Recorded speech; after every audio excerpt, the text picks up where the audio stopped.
could you call the roll, please, and then introduce your staff and others who are here? Yes. Director Penrose? Here.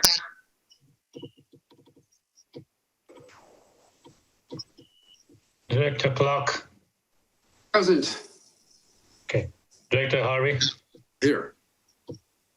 Director Raddock? Here. Director Slater Carter? I don't see her in yet. Chair Dye? Here. Okay, we have a quorum, and we have a couple of staff members. We have Tim Costello, Also George known as Evans. the Shark. Yeah. George Evans. Then we have George Evans is The the operating- finance person. yes, finance officer. Then we have Gabriel Aguilar. He's our lead operator. Hi. Hello, Gabriel. Hi. And then we have our other operators, Sonia Andish, David Partida. Good evening. Good evening. Glad to have you here. And well, Susie is joining in any moment. Her computer had to do her update, so she's waiting to log in. And Sonia is here. Sonia Andish, yes, I did mention her name. Hello. Hello. Welcome to all the staff who are here. We appreciate you being here and being part of this discussion. And of course, we have Jeremy Hungrais, Yes. Ali Council. All right. So we move on to public comment. Is there anyone from the public who would like to speak to an item not on the agenda? I don't see anyone. Do you see anyone with a hand raised, Kishan? No, I don't see anyone. Moving on to the consent agenda. We have to approve the minutes of June 28th and the disbursements for July 12th. Yeah, there's a minor correction in the minutes. In one of the items, we missed out mentioning who had raised the motion and who had seconded it. That was in the approval for the collection vehicles. So we will incorporate that and get the minutes signed. Other than that, that's a minor change. Can I have a motion for approval of the consent calendar with that minor change? So moved. Matthew, and do we have a second? Thanks, Debbie.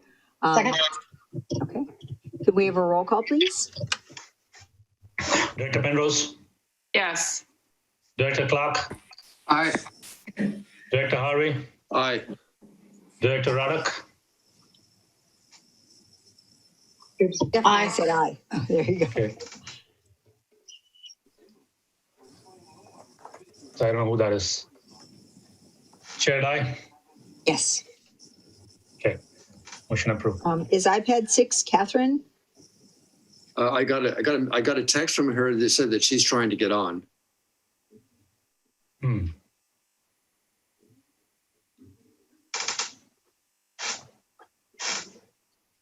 All right. Well, I'm not sure what the protocol. Oh, here she comes. Let's get her on. Yeah, this there she motion. is. Yes. Hello. Hello. Are you okay with this consent calendar? Would you like to vote aye? I will vote aye. I have no objections. Okay, we had one amendment to it, but a correction, but something minor. So, all right. Moving on. Regular business. Status update on recent process upset at the wastewater treatment plant and actions taken by SAM to address and prevent future upsets. Kishan. Yes. So, as you're aware, we've been having process plant upsets since last October. So this has been discussed in several board meetings, and as a result of which, we hired Brown Caldwell to look into the plant upsets, and they would be making a presentation to the board in the next meeting. That is July 26th on their study, what they've found out and what the recommendations are. In the meanwhile, we've been having a couple of plant upsets. We went ahead and changed over from aeration basin 1 and 2 to aeration basin 3. That is primarily changing from coarse diffusers to fine air diffusers. And that during the Memorial Day weekend. And then it ran very well for about 5 days. And after that, we had a bit of an upset to the plant. We started having filaments And these are basically bacteria with long strands growing end to end, resembling strands of hair or spaghetti, and they are not good to the plant. So they're kind of like bad bacteria, and we experienced this in the month of June initially, and therefore we reached out to Brown and Caldwell, and they immediately came onto the site and did a triage and gave their recommendations. And that's what we're going to discuss today about what were the recommendations and what is it that they found. And and subsequent to that,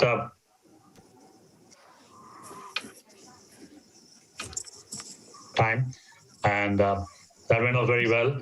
And subsequent to I think that, we lost you for a minute there, Kishan. Can you back up one sentence? can you hear me now? Yes, Yes. but you were frozen for a minute. I'm sorry. Okay, so Not your fault. so what happened was it went on well. The regional board inspection took place on June 20th and went on well. The plant was under control, and subsequent to that, a few days later, we again had upsets. That was the 4th of July weekend, and we are still fighting, trying to overcome whatever it is. We do not know the source, and but still we have mitigation measures. And I have Brown and Caldwell personnel. I have Mike Harrison. I have Lance Salerno, who was actually at the site, and he was the one who helped us, and Aaron Hansen from Brown and Caldwell, who will be making a presentation. On to Mike. I believe he has got a PowerPoint, and Mike, I've given the rights for you to share your screen. Excuse me, can I ask a question? Sure. Were any of these recent upsets because of BOD? No, not necessarily. That's what I thought. Okay, thanks.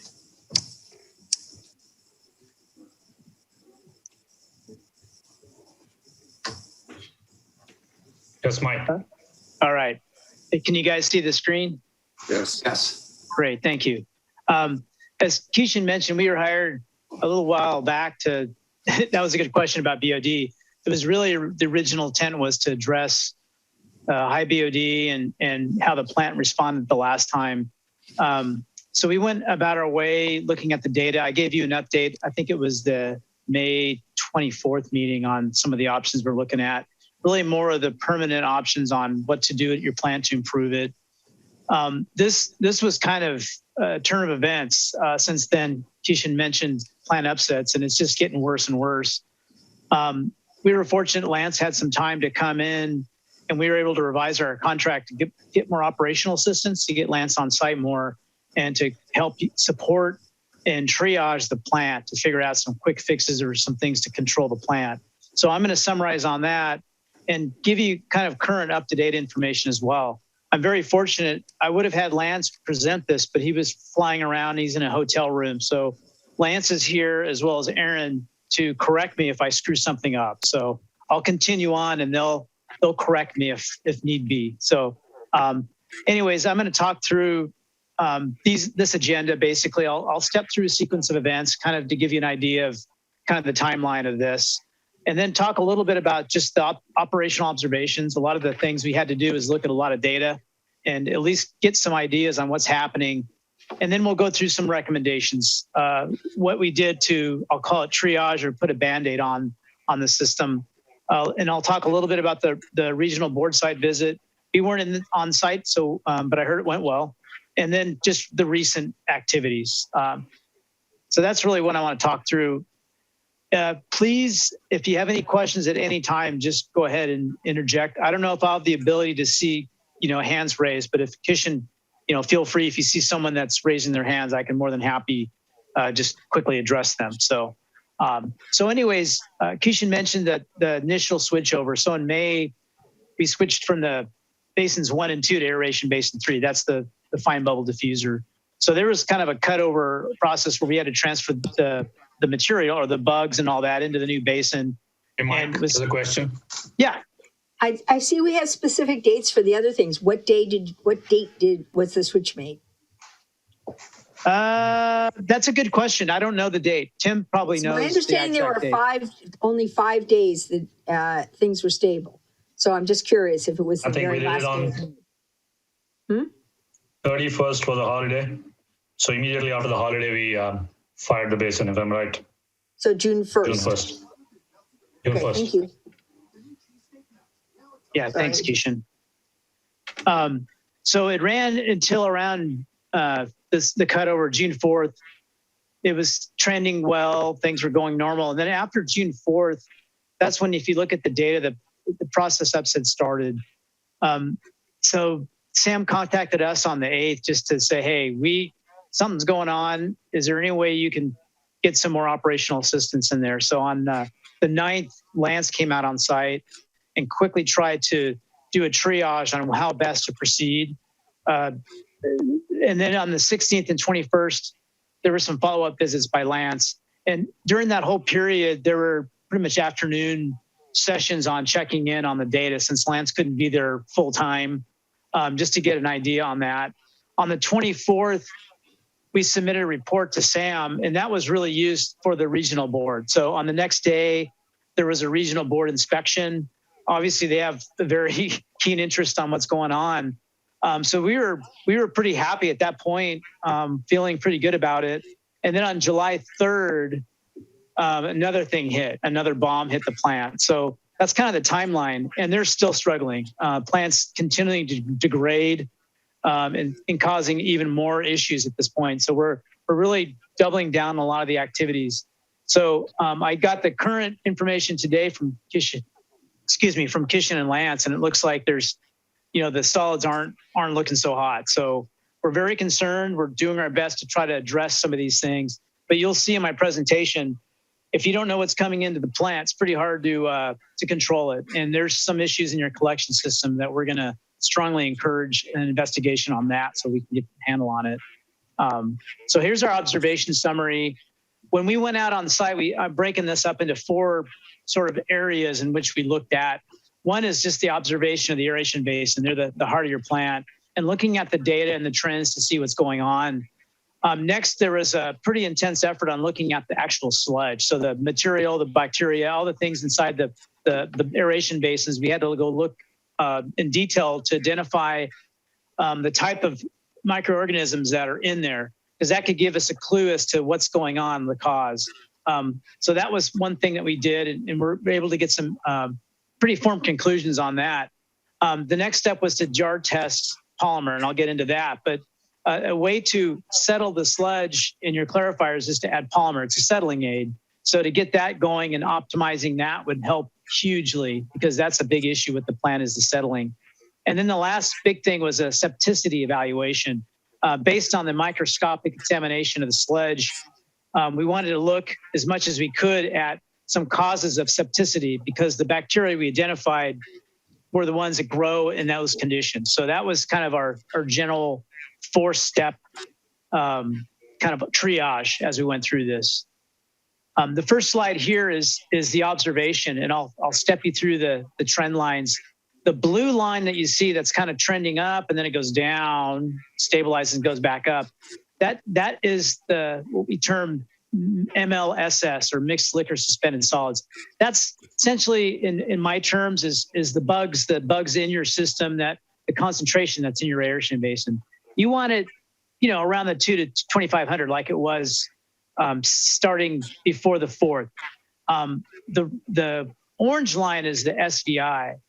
SVI is a sludge volume index, and what that indicates is the settleability. So with both of these indicators, you can get an idea of what's going on at your plant in terms of the health of your bugs, as well as if it's settling.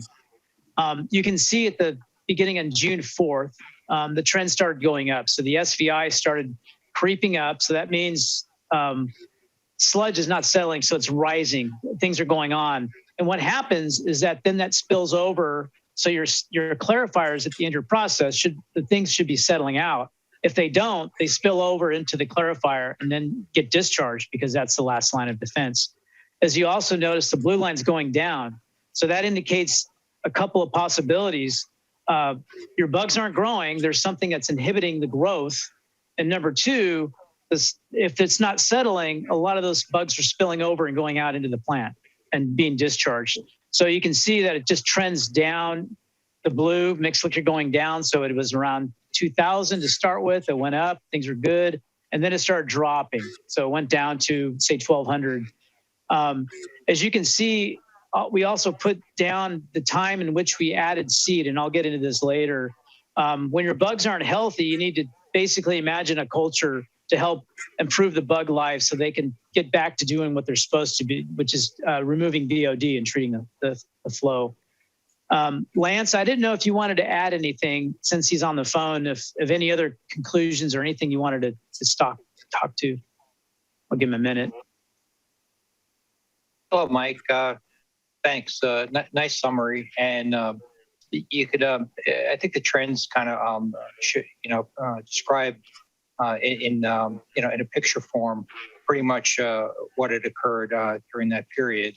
And because, the biology required some, it takes time to respond. It's not a physical chemical process. It's biochemical as well. And so you kind of see, steps, the operations team did a great job in taking different steps. There's a whole process, evaluate, take another step, and finally got it turned around. But you could see in terms of overall time frame, it did take a few weeks to get through that event where the mixed liquor recovered and it increased. And once it started going in the right direction, you see that a sharp rise to the right in the blue. And basically that's a recovering system. And it went terrific going into the end of June. And you can see the sharp decline in the orange line to the right of the page, where basically your settling's improving and basically your system is back to normal parameters.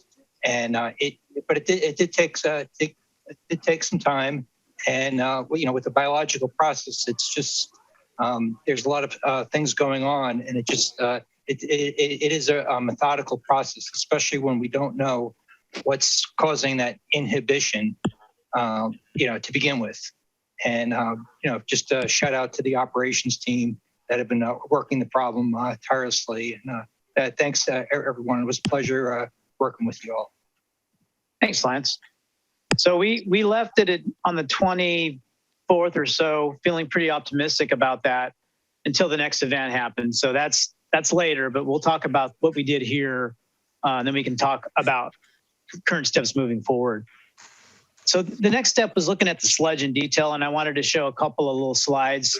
Keishan mentioned, I always like the term spaghetti, right? So on the left, you see the flocks, the larger clumps are, what you want to have, but what you don't want to have are those stringy lines. That's basically the bugs that are causing a lot of issues.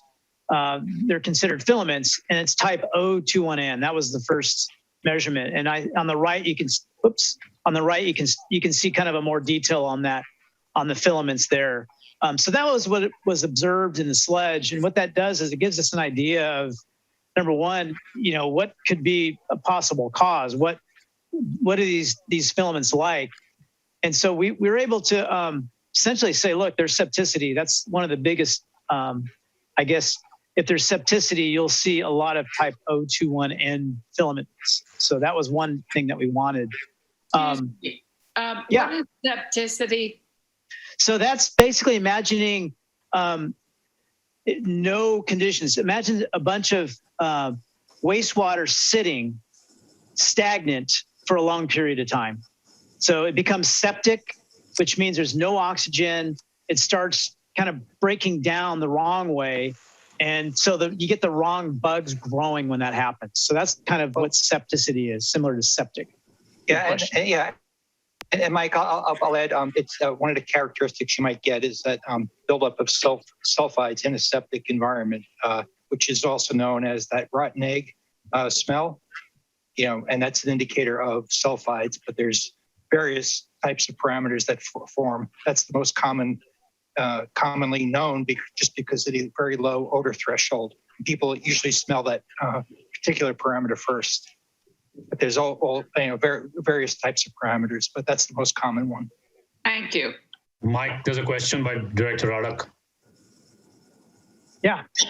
So can you use forensics to determine like the genetics of the filaments and from there at least speculate what the source might be? If you know the genetic makeup, can you tell what are the likely sources for those sorts of things? Yeah. Lance, do you have any insight? I don't think they get down to the genetic level based on the labs that we outreach, but I wanted to see if Lance had any idea on that. I'm not aware. Yeah, so I'll just mention in general, there are over 60 different types of filaments out there. So that can cause hindered settling. And so the first step that the team took in June was to really do a more detailed or forensic look, if you will, at the bacteria. The plant has good general capability, but really getting that more detailed analysis of filaments, because you take a common filament and there might be two or three different species of that one type of filament, and a lot of them look very similar.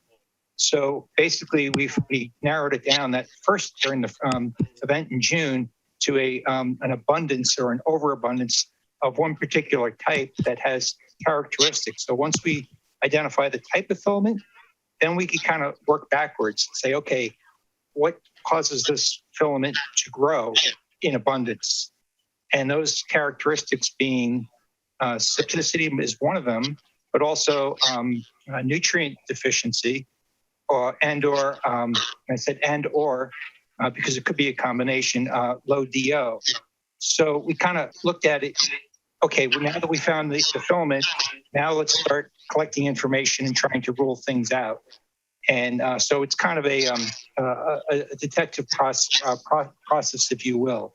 And that's kind of how we approached it in June. Well, I'm interested in that. And I'm guessing if you're narrowing it down to, one or two types of filaments that predominate, what does that tell you about the potential source?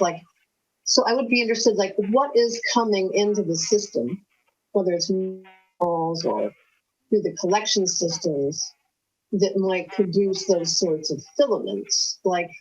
We're talking about sludge here. Now, I seem to recall that we, typically on maybe a monthly basis, we truck sludge out and deposit it at Ox Mountain. So it was removing the sludge helpful.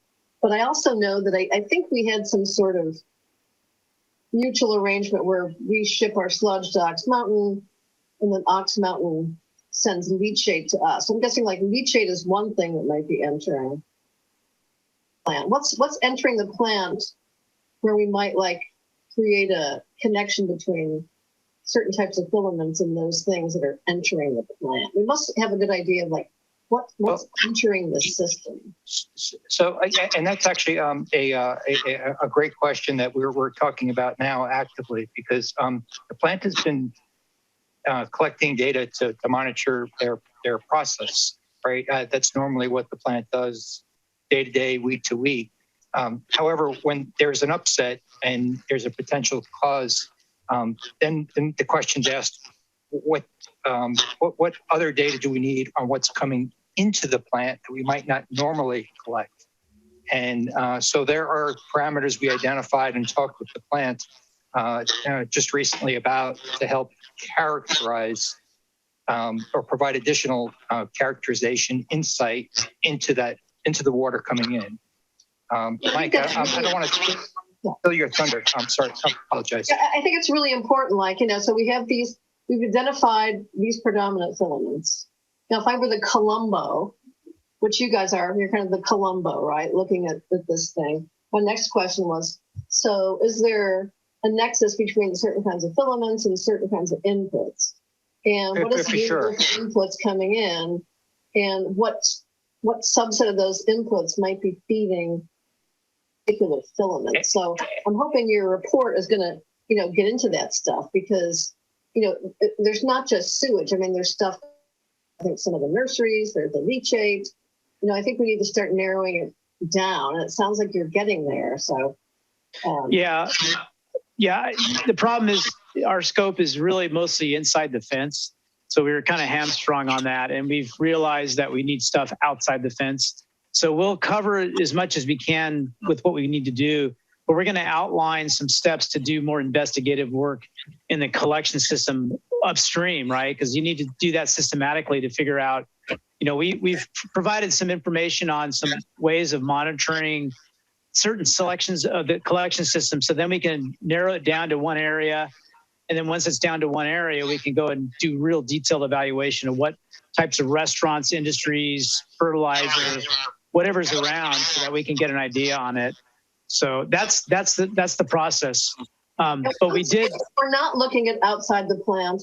I think we need to. And I would support, an amendment to a contract to actually get that going because, process upsets can cause a lot of expensive problems and lawsuits. So I don't know why we wouldn't start looking at the whole universe of inputs into this system. We're working with Keishan on that. Yes, Director, we've already started discussions with Brown and Caldwell, and we are looking into that. Director Clark has a question. And just one quick clarification was, Director Ruck, you brought up the question about leachate from Ops Mountain. We actually stopped accepting leachate probably in the month of October, November, when we had that first upset in October. Ever since then, we have not accepted any leachate from them. Okay. I just wanted to clarify. I believe Director Clark has a question. Mike. Two questions. Yes. Were there or are there supposed to be zero of these bacteria that form filaments in the plant, or are they always there? And this is just their population just skyrocketed for some reason. They're always there in small amounts, and Lance can kind of tell you that. It's like there's a balance, right? So when the conditions change. And before I screw that answer up, maybe Lance, if you want to support me on that. Well, I'll just say that filaments, basically when you have a filament bloom or an abundance, and the micro labs usually use a scale of 1 to 5 or 1 to 6 to characterize, with 5 or 6 being in abundance. We're meaning they're the predominant microorganism under the microscope, where it might be there normally at a level of a 1, and then they increase logarithmically, to where they're the abundant. And basically, filaments do really well under stressed conditions, meaning if there's something coming into in the wastewater, that basically, because they're very long and they have a high degree of surface area. So if you think of an amoeba, right, or a paramecium, they're very, just from your basic high school biology, they're very well-defined, small, free swimming or moving microorganisms. But if you look at reflect back on that picture Mike showed earlier, these filaments are 10, 20 plus times more surface area, longer. So when there's something that is an upset condition, that it usually affects the ability of the good bacteria to grow, and the filaments can outcompete. Or if there's something coming into the plant that's readily absorbable, again, the filaments can outcompete. For example, sugar is I just take a simple, easy to degrade compound that everybody knows, and it's easily biodegradable. But if there's a lot of sugar coming in, the filaments will absorb that really quickly and outcompete the good bacteria, which are these single-celled microorganisms. And basically, you want to have a balance between the two.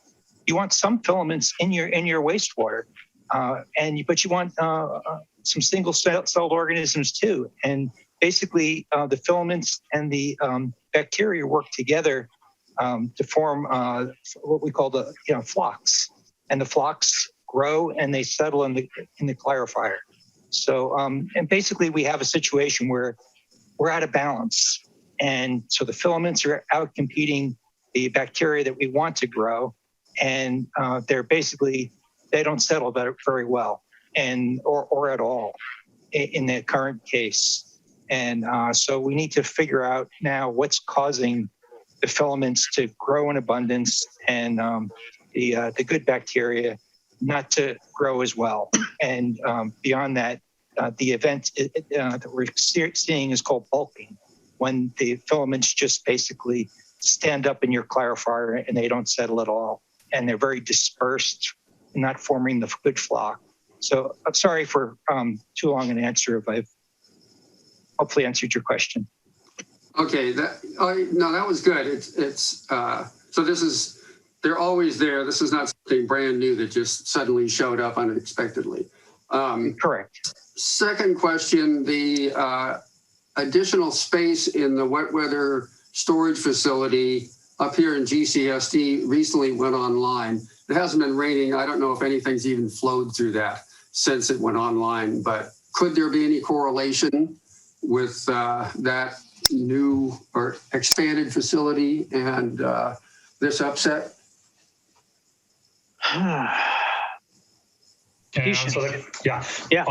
Director Clark, on the contrary, after the upset took place, we had to shut down Portola pump station and then use the wet weather facility. It was the other way around. It was not that we started using the wet weather storage facility and then the upset took place.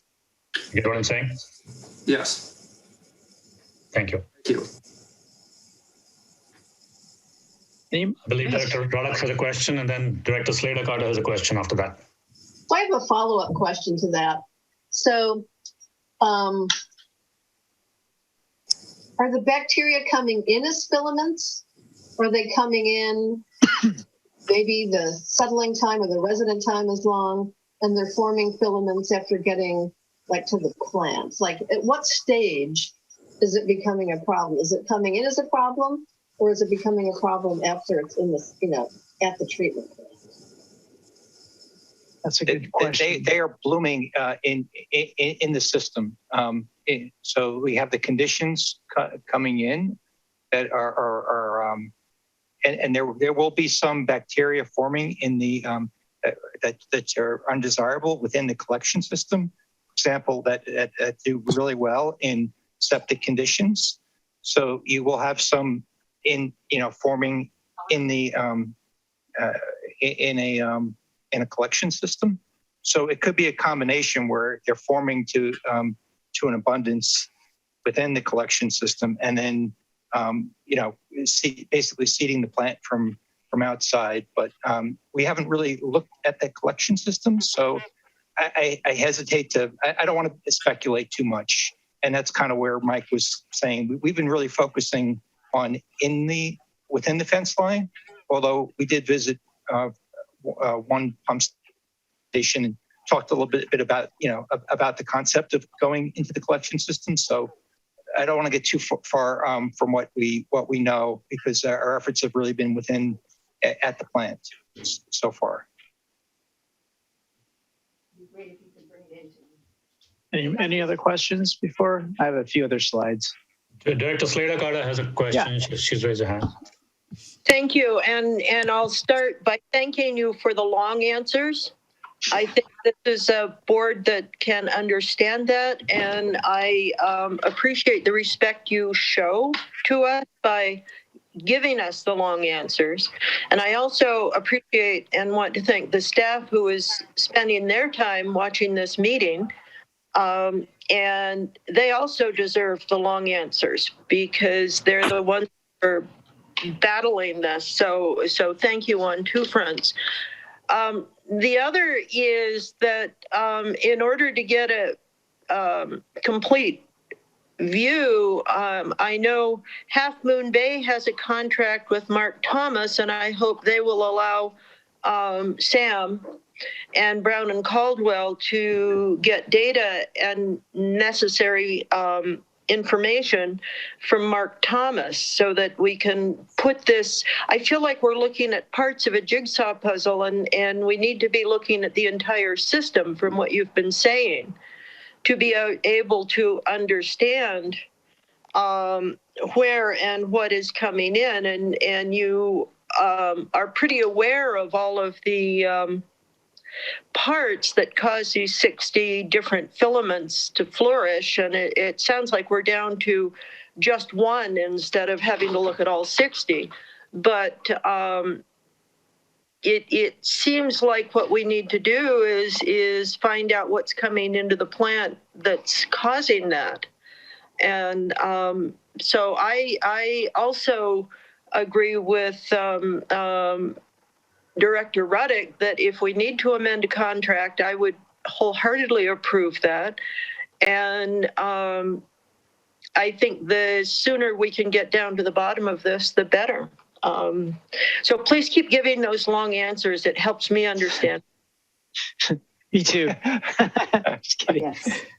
Appreciate Awesome. it. Thank you. All right, so I'll continue, and again, just if you guys have any questions, just feel free to raise your hand, and we'll be able to address them.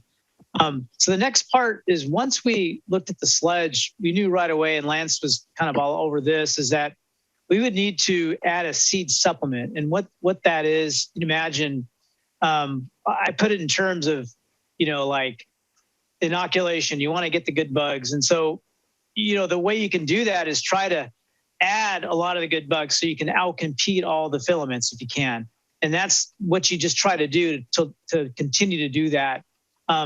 What the type of seed it is depends on some labs that Lance and Sam's staff contacted to try to get, I'll call it a nice mix, but something to help promote the growth of the good bugs, as well as inoculating with good bugs so that we can knock out the filaments or knock them down. So that was one thing we started, and I think I'll go back to the chart. I kind of show when we added the supplemental seed or the bugs here, and took a little while, and then all of a sudden it took off. So that kind of is what you need to do, and it worked well when we did that. So I'll go forward. So that was good. I was feeling pretty comfortable that was a good approach. Having that on hand and being ready for it, I think that's what we need to do. So we're giving you kind of Band-Aids. And again, I'll couch it that I think we all know where we need to go from here. The next thing was another Band-Aid is polymer addition. So adding polymer helps keep that bulk. If you imagine the bulking sledge, it helps settling. If you can use the polymers to try to do that job of getting the sludge to a point where it can start settling down. And essentially what we wanted to do is get the best polymer and dial in the dosage so that we can start doing that at the plant. They added polymer, but we actually had a polymer vendor go on site and actually did jar testing to make sure that, number one, it's the right polymer, but also the correct dosage. So that was done. You can see a picture here from the left to right. Control is no polymer. And then it went to the right, and you can see around the 4 parts per million, the third from the right, or second from the right. You can see how it settles. That's what you want it to do over time. And what you want to do is you don't want to waste your money putting too much polymer in, and you don't want to add a little bit and not do it. So that was really the main part of this exercise, was to add polymer and make sure that we get the right polymer and make sure it's on site. And a high charge, high molecular weight polymer was provided. I'm gonna cut out because I just realized this is probably the slide that wasn't. I think we got it. Okay, sorry about that. I had a few versions of the presentation, so just wanted to make sure we had everything there. So this is what we did too, and so we had some recommendations on that. The plant was limited to what they had on hand for chemical feed pumps, and the ability they need to have pumps that have a capacity to load dose at a high amount, and the current pumps didn't have that capacity. So there is some limitations, but we were able to select a polymer that would work. So that was the other thing, was adding the polymer, seed the plant, and see what else we can do. But one of the last things that we looked at, and this is the big thing, is the septicity analysis, septic conditions, is to look at the collection system. We weren't really technically scoped to go way out and do all the investigation, but we actually did take a look at went out on site. I think Lance went on a pump station within our budget, trying to do what we can. And we definitely, basically looking at the lay of the land, you do have a large dispersed collection system with several pump stations. So that in itself is a challenge. However, obviously you've had that for a while and these upsets are relatively recent, but you do have conditions conducive of septicity because of the time that it's in the system. We also noticed the fog. So fog is fat, oil, and grease. A lot of accumulation in the pumping station. And Lance can kind of talk a little bit about that, is that that does promote septicity.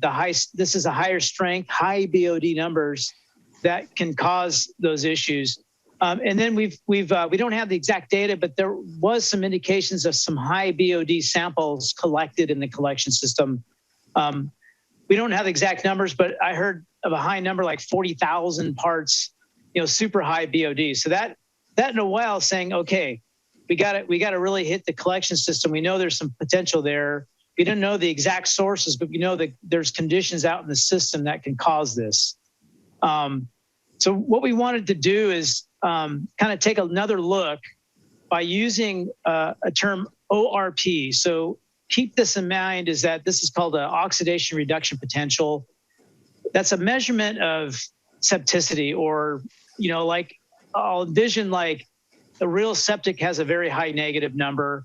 And so it's kind of like I'll call it like an idea of, without knowing exactly with your nose and stuff, a measurement that could show you if there's parts in your plant that have septicity.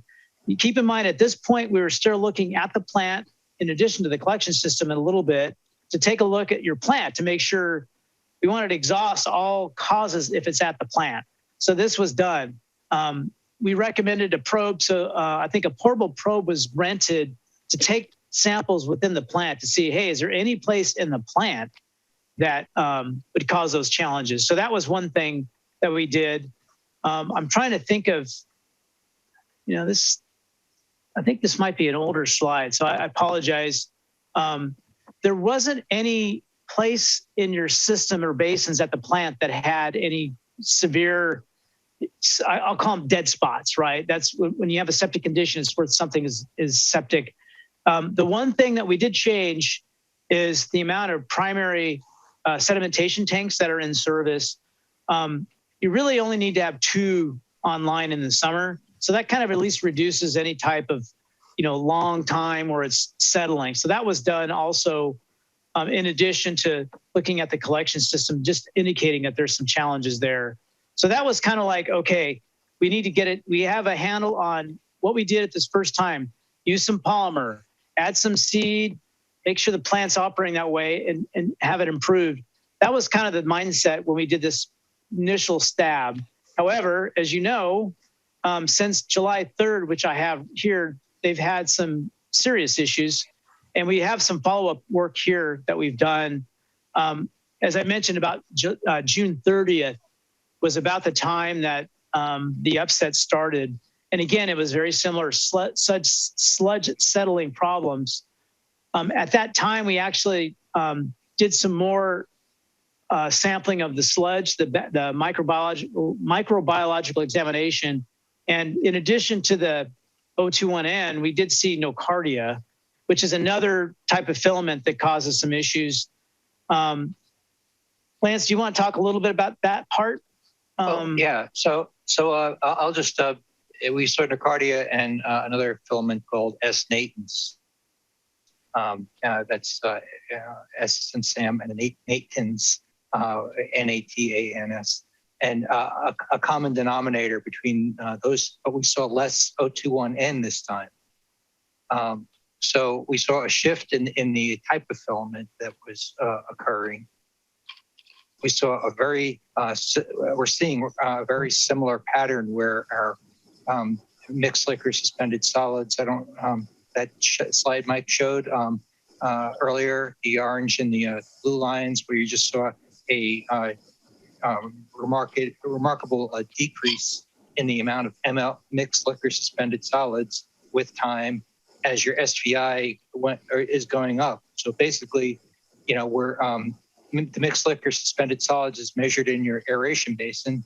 That's where you should normally be growing the solids up, but instead we're shifting that population with the filaments to our clarifier and having basically growing up the population of filaments in our secondary clarifier, and that's why the SVI goes up.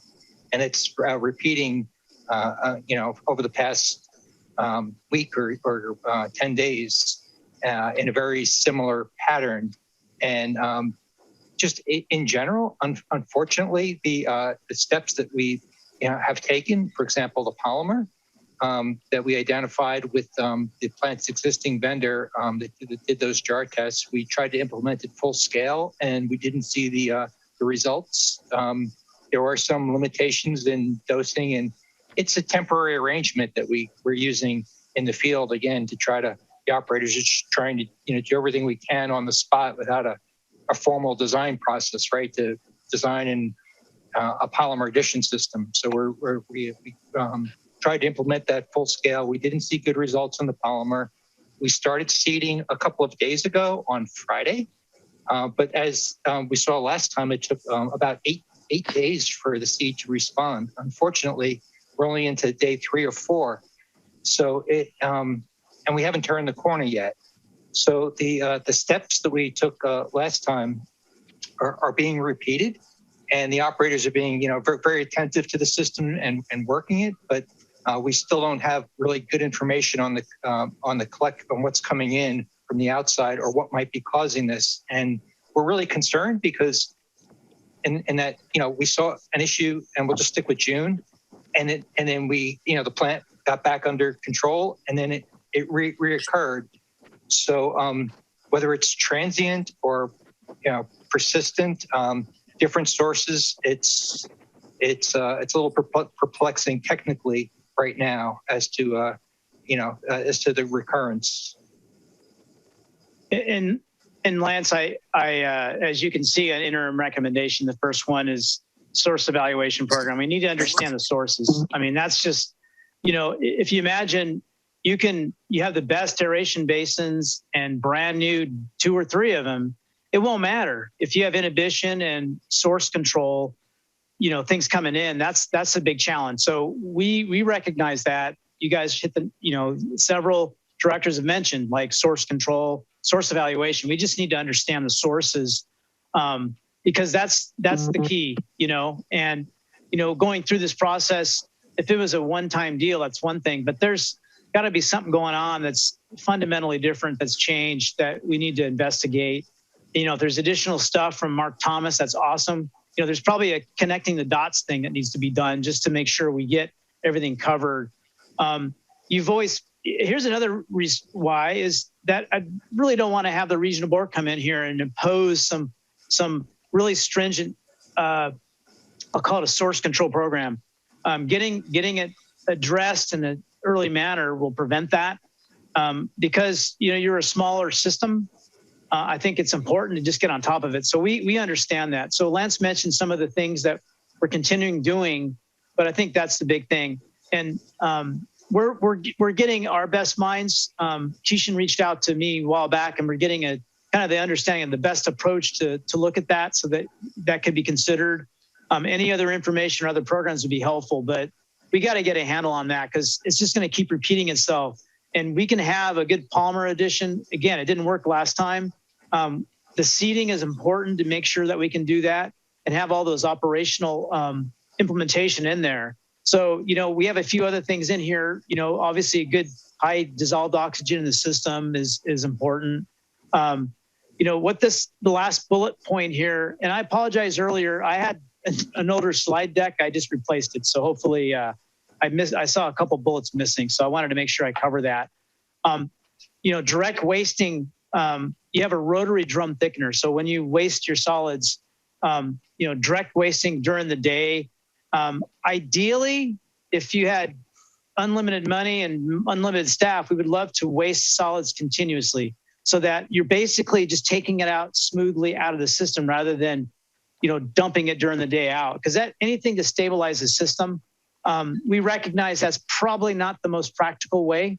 But these others, definitely, highest priority is source evaluation, making sure we have that seed supplement that you can add just to keep building up that inventory and getting the bugs to grow and the polymer. So those are some of the things we're doing right now. Lance has been, doing what he can. The operators are working great. I think it's just a challenge we all have to meet, but it's very frustrating on my end too. I thought we really had it licked the first upset, and it just keeps happening, and it seems to be more pervasive. So that's kind of the conclusion, but we're still working on that. So this is, if you imagine, this is in parallel to our original objective, and that was looking at your plant and getting your plant optimized so that you can address this. Those are still in play. There's still things you need to do at the plant, but this is one big thing, is to make sure that we get a handle on what's coming in the collection system. So that's the one thing, we all stressed, and, we're going to continue on that. So I think that was it. So I'm sure there's a lot of questions. I'd love to entertain them. Director Dye, I see your hand up. Yes.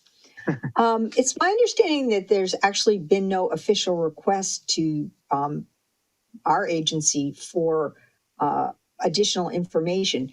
Have you put together, I know that Sam has done a lot of point source testing and tried to determine location of potential problem inputs. Do you have something put together that says this is the next step and this is what we would like to know, and that we would request that both GCSD and Half Moon Bay have identified problem inputs in specific, not fairly specific locations. They're not point source, but they have an idea of where it's coming into the system. Do you have something that puts together exactly what needs to be done and what information would be helpful to move forward this analysis of what's causing the problem? So right now we haven't looked, because we're looking at the plant. So not yet. That's the next step, is to do the investigative work on the collection system part. So we've only been focused within the plant, and now we're going to, obviously, if we get authorized and all that, we can do that. But that's the first step, is to look at all that information and then come up with a plan, what to sample, look at the existing information and go through that. But that's part of the, on future work that would be done. So you could help. I understand that Sam did quite a lot of analysis, spent quite a bit of money, which we all supported, to look at the inputs and where they were coming from, trying to identify them. But has any analysis of that data that's already existing been done? I think a lot of it's been discussed with us. Would be like, hey, there's here's an industry we've looked at, but we haven't gotten to the complete picture of that right now. So that's one thing that we're going to work with Sam on, just to make sure we have all that information available. We don't know what's available to ask for also. So we're kind of, we'll make sure if there's information that's there, and to get some low-lying fruit, right? If we know there's some, so for example, we heard about I think it was a nursery, and the nursery has an RO system, reverse osmosis, to treat whatever pre-treatment that was offline. Okay, that's a big deal. If that was normally being treated and now it's going into the plant, but we don't have any data to say before and after to know if that was the culprit. So we have that kind of information right now, Director Dodd. We don't have all the stuff. I think there's probably a compilation of information that would be done. There's a systematic way, and if we can do a shortcut, that would be great. If there's some things, but that's definitely the next step, just because of the way we originally approached the project was, our start part was within the fence. And, I think now we've realized that no matter what we do, if we don't get a handle on what's coming in, that the biggest priority is going to be that, for sure. Great. Well, I look forward to that next step happening. Thanks. Anyone else? Director Slater Carter has raised her hand, and then Director Harvey, and then Jeremy. Thank you. Can you hear me? Yes. Yes. Oh, I'm never sure with this phone whether I'm on mute or not. So to follow up on Director Dye's questions, following up or looking back at the samples that we've been taking for the past months, I believe what we were testing for was not everything, but just the generalized source of the BOD problem. Is there a big difference then between the source of the BOD problems and the source of the filament?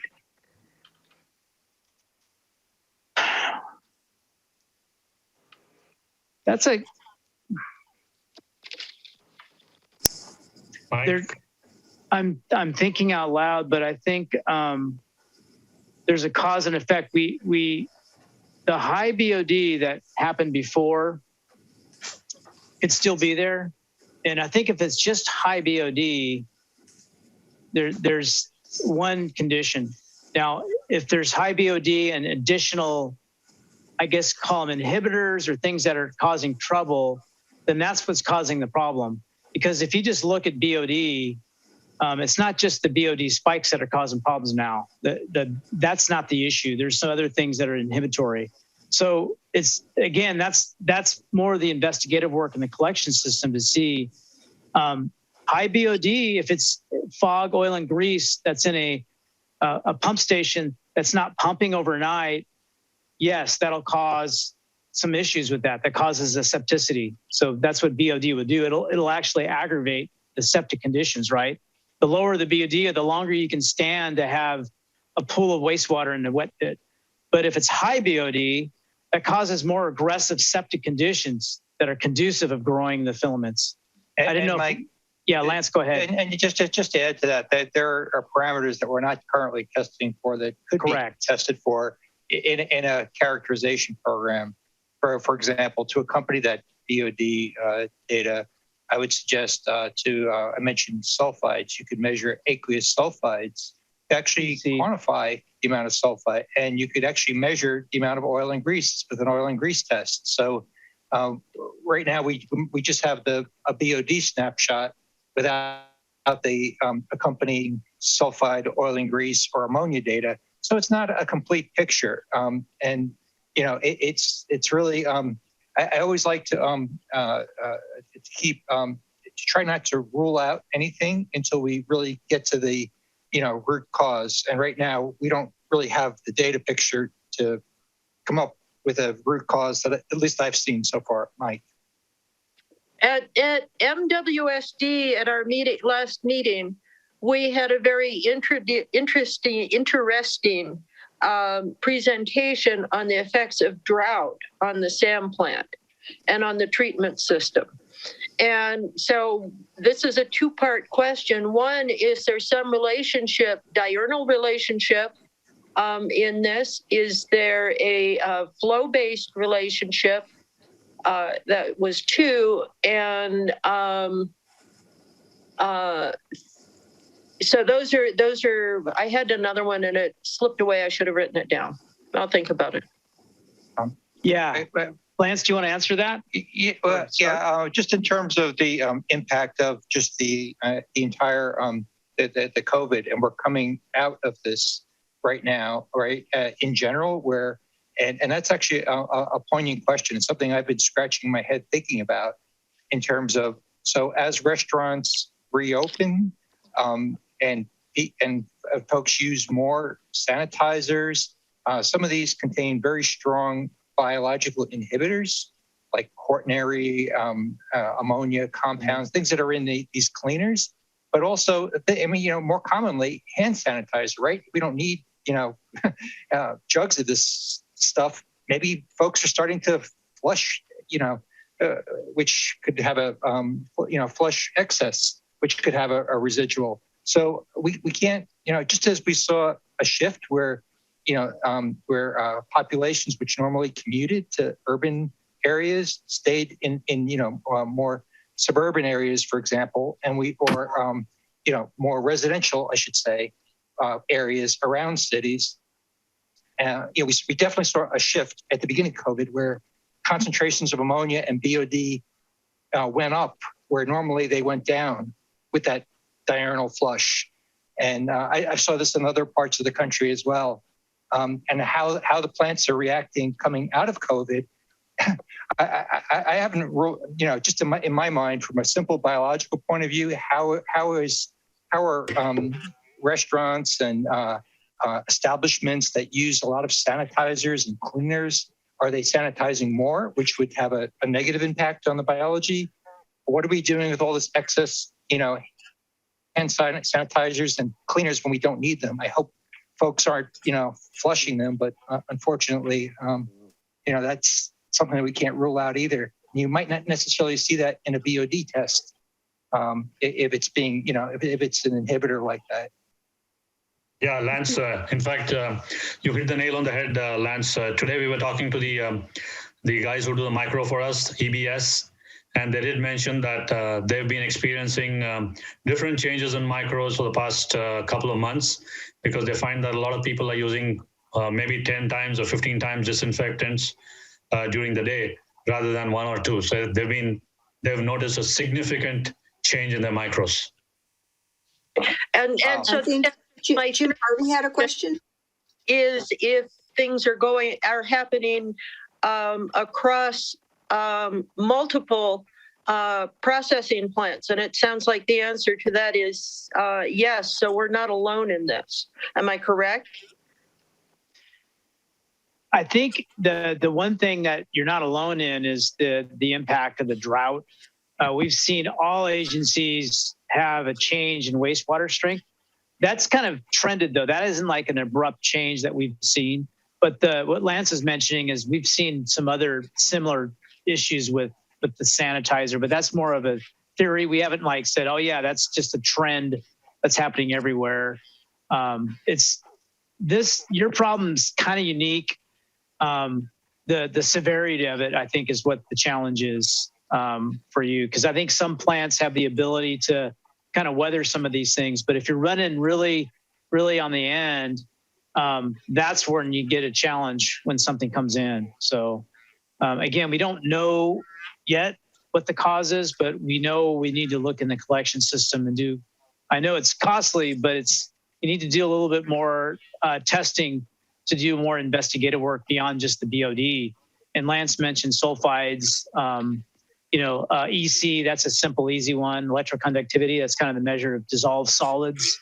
That's a nice, simple one that can be done just to say if you have high dissolved solids in your system, there's something there. So those are some of the things. Which is salt, right, Mike? So you have saltwater intrusion that can cause poor flocculation as well. Correct. For example. Correct. Jim Harvey had a question.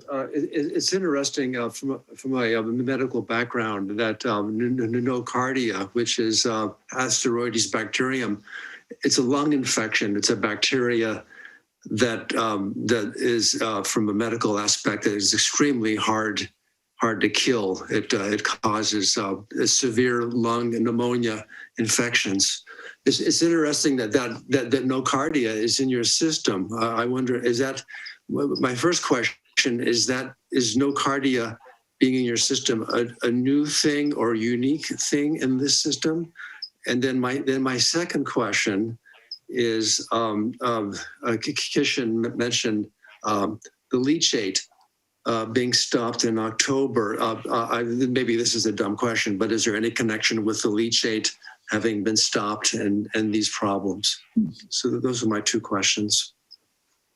So nocardia is not unique. It's one of the, I've been in quite a few plants that have nocardia. It causes foaming at the plant. And actually we designed a special selector to try to waste out that bacteria.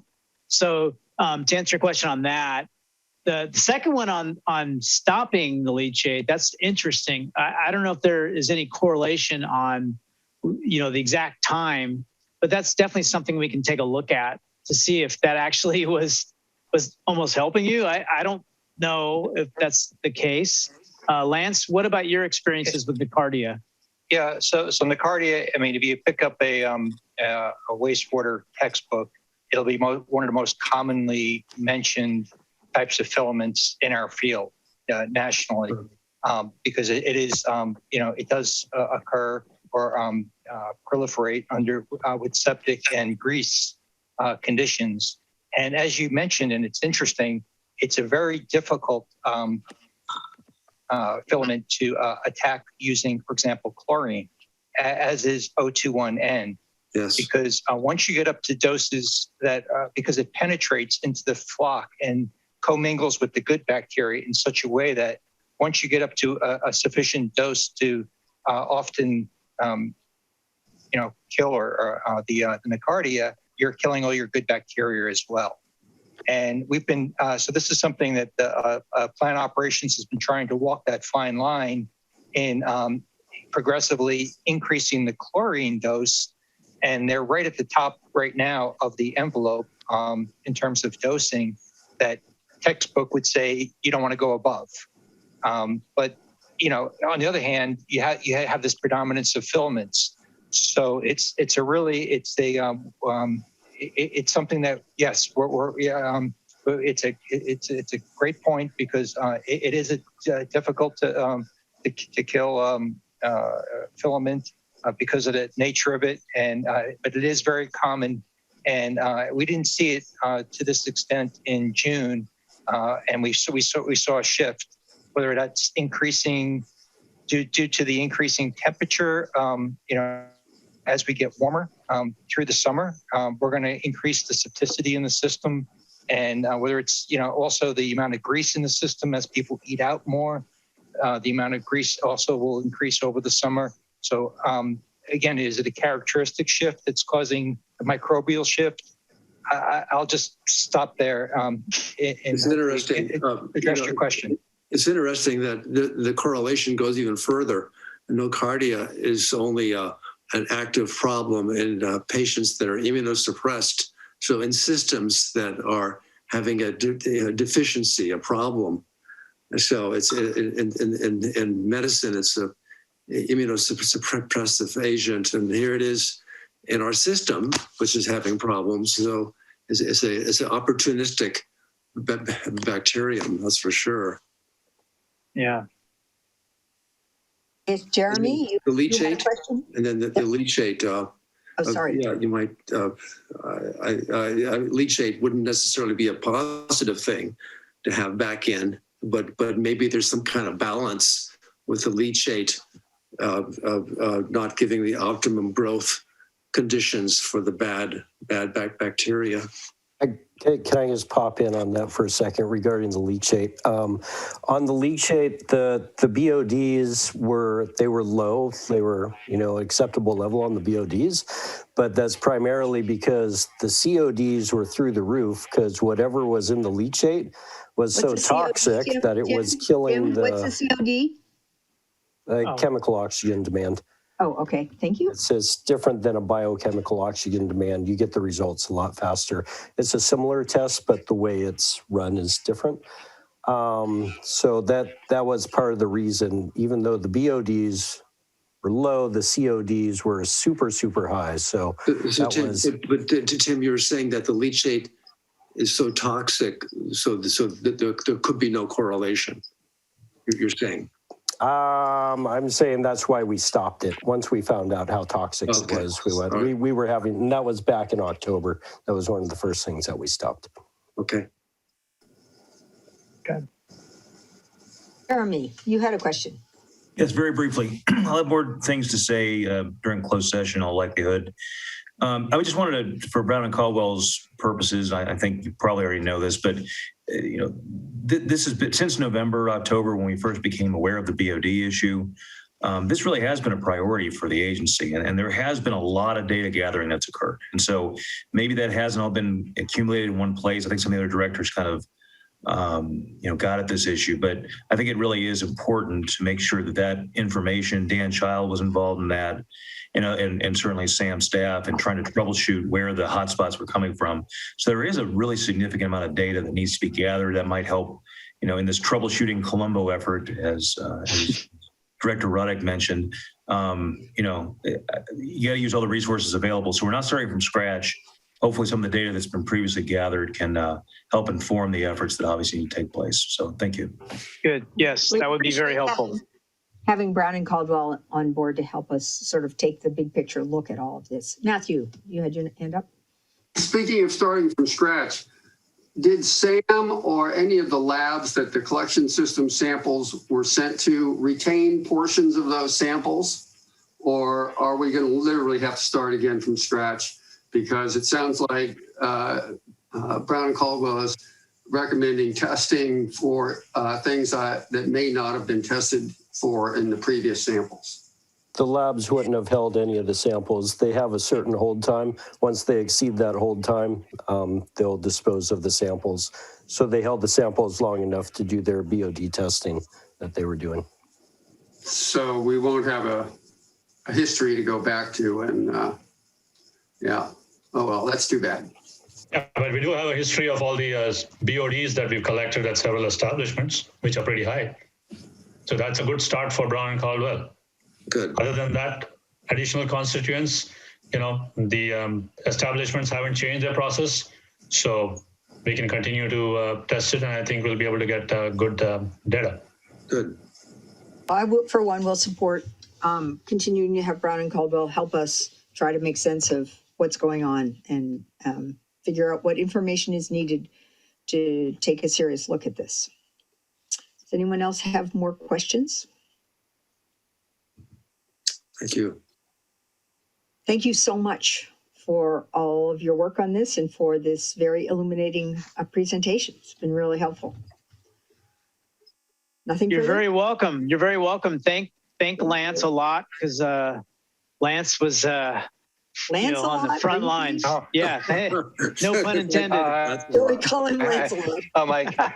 I couldn't have done with anything without the operations team. So kudos to them. I was just an extension of their staff during this event. And I know our team has worked very hard on this, so I think the board appreciates all their hard work on this too. Yeah. Thank you to everyone at the plant who's listening in, and extend to those who aren't. Yep, Right. I see two of my staff who've joined in after the introductions. We have George Long, who's our lead operator, and we have Susie from the administration department also today. Thank you. I saw Sonia as well earlier. Yeah, I thought I introduced Sonia too. I wasn't here at that point in time, so my apologies. Okay, no problem. There she is. I see her in person. And Gabrielle is here as well. Wait, Sonia, are you wearing a jacket? You're killing me. It's 100 degrees here. I actually was about to turn on my heater, and I'm not telling any of my friends that live in Southern California. Okay. Okay, moving on. Thanks all. Thank you, everyone, for thank you, Brown and Caldwell, for all your help on this. Okay, moving on to general manager's report. I don't have anything specific. It's normally we give a detailed report in the second meeting of the month, but if anybody has any questions, we are here to answer. Questions? All right. Moving on to attorney's report. I have a question. Director Clark has a question. Sorry, Matthew, missed you. I should have jumped in before we move to this next item. Brown and Caldwell are recommending that the accumulated surface grease in the pump stations be cleaned up. Is there a regular schedule for that being done? And I hope there will be if there isn't. And has it been done since they made that recommendation? Director Clark, there is a regular schedule. We are doing the wet well cleaning. And the most difficult one to clean is the Princeton pump station, the way it is constructed, the way it is right now. So we definitely cannot remove all the fats, oils, and greases from Princeton pump station. And that is precisely the reason for the past 10, 15 years, people have been recommending that we change to a package pump station. But we are where we are right now, and we'll do our best. And we did a little bit of cleaning a couple of weeks back. We will continue to do that. We have someone coming in Thursday to take a look at how exactly to get the majority of the grease out of that station. Yeah. So. Good to know you're on top of that. That's a good question. I wondered that as well. So thank you for adding that question. Anything else? All right, moving on to attorney's report. Yes, thank you, Chair Dye. Nothing for open session today. I will have some discussion points on meetings going forward and options for same at the next SAM board meeting. Director's reports? Seeing no hands up, we'll move on to, I guess we will adjourn to closed session. So we need to ask our non-board members to say goodnight to us. Good night. Good night. Thank you, everyone, for coming for the meeting. Good night.